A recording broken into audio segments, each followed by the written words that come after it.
Well, good morning, everyone. It's Monday, September 16th. We're halfway through September. Holy mackerel. First, let me apologize for not doing a ball cap Bible study last week because I was on the road, man. We were driving and going, and we had a good time. As you can see, I'm rocking the World War II National Museum hat today and got to go there last couple of weeks. And then also, um, that's exactly how close we were. We got to go to Pensacola to I call it the Blue Angels Museum. It's called the Naval Aviation Museum. When we got there, it was Blue Angels practice day. So we got to be on the flight line. Literally, I'm just standing this side of the grass or sitting in a chair as they're taxiing by. And then they took off and did all sorts. I got neat videos and things. So it was a bucket list deal I've seen them before, but to get to see them at their home base where they're practicing. I don't know if you can see the clouds there, but it was overcast. So they had to do the low show where they were real close. So it was really wonderful. If you don't know who I am, my name is Wade Cruz. I'm the pastor for senior adults at Quail Springs Baptist Church, Oklahoma City. And this is called Ball Cap Bible Study. I hope some of you are receiving this for the first time because the folks that watch it on a regular basis are sharing it and sending it out. We're getting close to 200 subscribers now, so that's really neat. If you're not a subscriber, go ahead and like you hear on all videos, hit that subscribe button and notifications and all that stuff because I do this every Monday and do it just for you and to try to honor God and that kind of stuff. So today, let's talk a little bit about spiritual warfare. I mean, we got the hat, we got the thing. We also next week I'll show you some pictures from the USS North Carolina that we went to in Wilmington, most decorated battleship in World War II. It was in the Battle of Leyte Gulf and Iwo Jima and Guadalcanal and all these things, shot down over 20 Japanese planes in combat. So here's what we know about life, that sometimes things kind of cascade. You know, if all I had to worry about was my internal self, I think everything would be fine. But it's all of the external forces that push against us and seem to build up over time and the things you can't control. But the Apostle Peter, he gets beat up a lot for being a goofball, and he was, but I want to share something out of Second Peter with you, just about how things really should cascade, or they should, stair step in our spiritual lives. So he was talking about how to be in tune with God and how to see where you really stand with the Lord, and if you're fulfilling your calling. And by the way, everybody is called. Everybody that's a Christian has been given spiritual gifts, and you're called to use them, to bring them to bear in life. And um, you know, it doesn't have to be in a video or on a stage behind a microphone.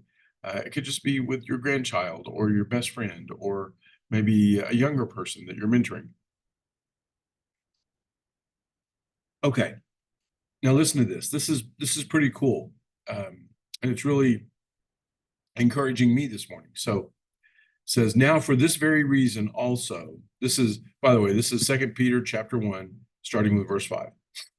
Now for this very reason also, applying all diligence in your faith. What does that mean? I mean, you're to be diligent in prosecuting your faith. In other words, living out your faith. Applying all diligence in your faith, supply moral excellence. Look in the mirror. Are you morally excellent? Nobody's perfect, but we're called to try. If perfection is the goal, excellence should be the outcome. And in your moral excellence, knowledge. Are you increasing and growing in knowledge? I hope these Ball Cap Bible study videos are helping you. But the way you increase in knowledge is to become knowledgeable.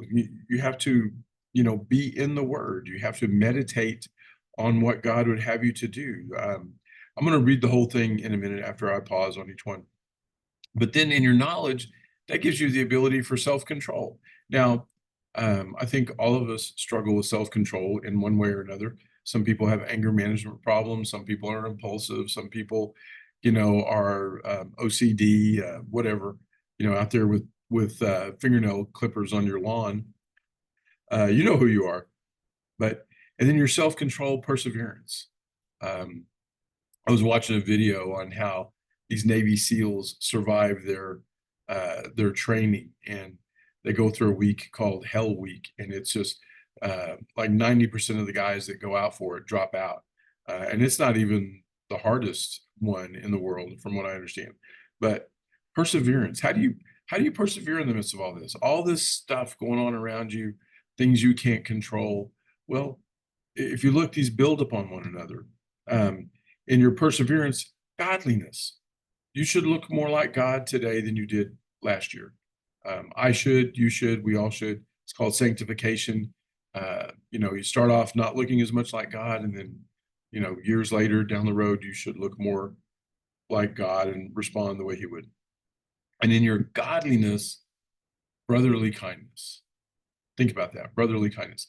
One of the worst things we do is treat other Christians really badly. I mean, there's the old saying, we're the Lord's army is the only one that walks around and shoots our wounded in the head.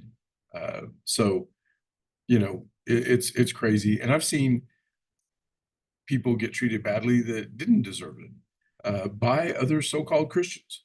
But excuse me. In your godliness, brotherly kindness, and in your brotherly kindness, love. So what we have to understand, love is a choice. Love is a verb. Love is not a feeling or an emotion. There are feelings and emotions that come along with love, but the brotherly kindness. I want to read this all in one shot, so that you see how it builds upon itself. This is I think the formula, God's word, all of it, the whole Bible, the canon. But right here, Peter's giving us a formula on how to get to love, on how to, you start off with diligence in your faith and you end up with love.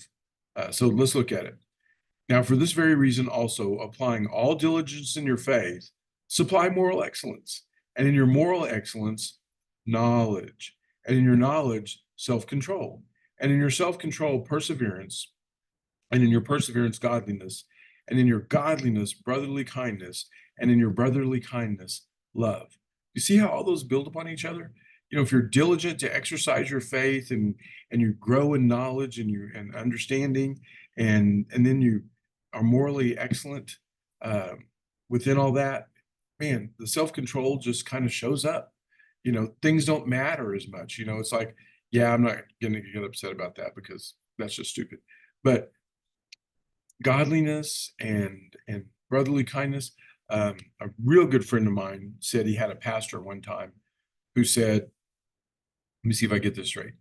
It's a great quote, and I need to apply it. I need to bring it to bear. But think about this. Your worst day of being kind is better than your best day of being right. Think about that. Your worst day of being kind is better than your best day of being right.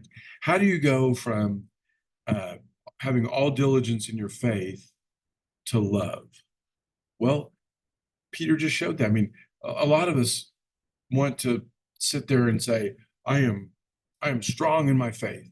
I am steadfast, firmly planted. I've got a great foundation. But where's the love? All of that stuff works together. The diligence in your faith, the growing in knowledge, the moral excellence, the self-control, it all goes together. It's like links on a chain, right? It's one right after the other, boom, boom, boom. And eventually that anchor at the end is love, because God is love and we're supposed to emulate Him. So, okay, that's it today. I hope that encouraged you. Go read 2 Peter. It's pretty cool. It's a short chapter. It's a short book, so it won't take you long. But go find that. when you read it, it goes in your eyes, it's in your mind, gets to your heart. Much better than just listening to somebody like me or anybody on a video or TV. So you have a great day and a great week. And my prayer is that we all eventually get to love, right? You know, it's okay to start off and be strong in your faith, but the destination is love.